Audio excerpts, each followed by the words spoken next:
Здрасти хора, това е Анс Балкирия. Чакайте малко да си наместим микрофона.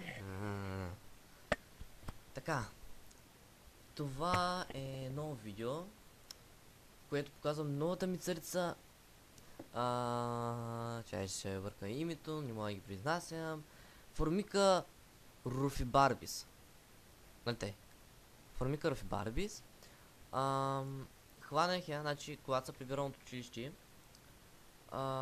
Точно пред нас, т.е. до съседната къща, пред вратата й, тази царица бягаше като да се някой я преследва. И от нея силно една-две минути да я хвана. Навсякъде бяга, много са бързи тези мравки. И сега я държа в една епроветка с вода, но ясно и памук.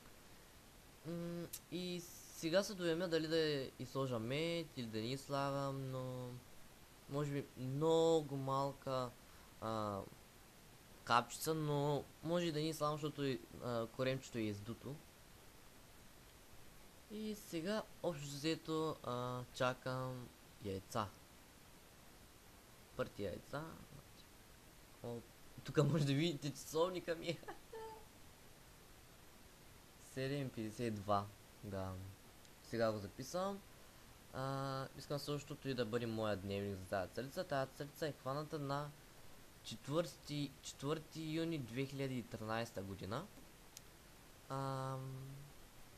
Още какво? И ще направя още на видео, когато пърти яйца си покажат. Добре хора, това беше Анс България, беше ми приятно да се... Благодаря, че гледате това видео. Ето искам да кажа. Хайде, чао.